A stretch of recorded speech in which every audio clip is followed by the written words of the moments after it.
প্রিয় শিক্ষার্থী বন্ধুরা, আজকে আমরা এই টেবিলটার HTML কোড দেখব। তো প্রথমে আমরা টেবিলটাকে বিশ্লেষণ করি। টেবিলের 3টা রো এবং 2টা কলাম দেখা যাচ্ছে, অর্থাৎ টি আর টেবিল রো 3টা হবে।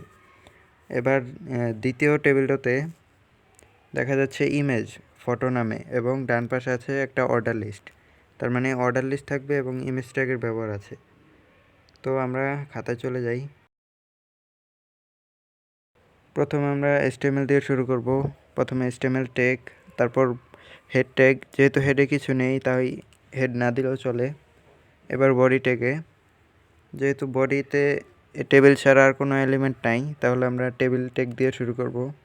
এবার টেবিল ট্যাগে কিছু অ্যাট্রিবিউট ব্যবহার করতে হবে, যেমন বর্ডারের অ্যাট্রিবিউটের ভ্যালু হবে 1 এবং সেল স্পেসিং, এই সেল স্পেসিং 0 দিলে টেবিলের সেলগুলো একদম ছবির মতো অর্থাৎ উদ্দীপকের মতো আসবে।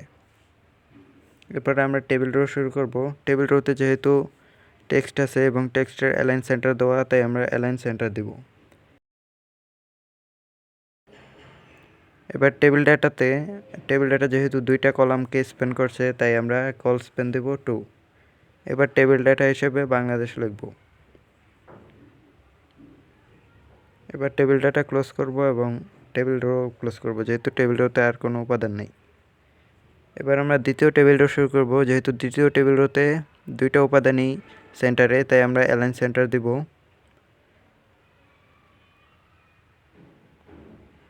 এবং প্রথম টেবিল ডাটা শুরু করব। তো প্রথম টেবিল ডাটায় ইমেজ ট্যাগের ব্যবহার আছে, তাই ইমেজ ট্যাগ শুরু করব।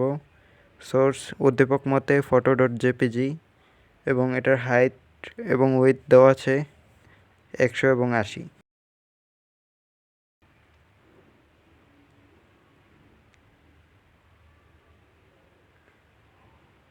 এবার ইমেজ ট্যাগ শেষ করব এবং যেহেতু ইমেজের নিচে একটা ফটো লেখা আছে নিচের লাইনে, তাই আমরা বিআর ট্যাগ ইউজ করব এবং ফটো লিখব।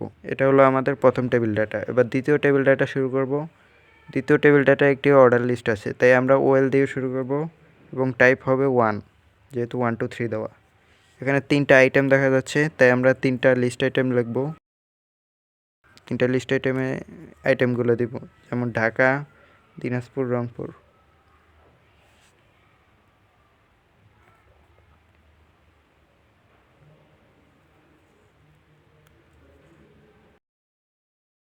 এবার অর্ডার লিস্ট শেষ করব এবং টেবিল ডাটাও শেষ করব এবং টেবিল রো শেষ করব, যেহেতু আর টেবিল রোতে আর কোনো উপাদান নেই। এবার তৃতীয় টেবিল রো শুরু করব এবং টেবিল রো এর অ্যালাইন সেন্টার দিব। এটি একদম প্রথমটার মতোই। এবার টেবিল ডাটাতে যেহেতু কল স্প্যান 2টা করছে, তাই কল স্প্যান ইকুয়াল 2 দিব এবং টেবিল ডাটা হিসেবে ওয়েলকাম টেক্সট দেব। এবার টেবিল ডাটা ক্লোজ করব। এবার টেবিল রো ক্লোজ করব। এবার টেবিল ট্যাগ ক্লোজ করব এবং বডি ট্যাগ এবং HTML ট্যাগ ক্লোজ করব। তাহলে আমাদের উক্ত HTML কোডটি হয়ে যাবে।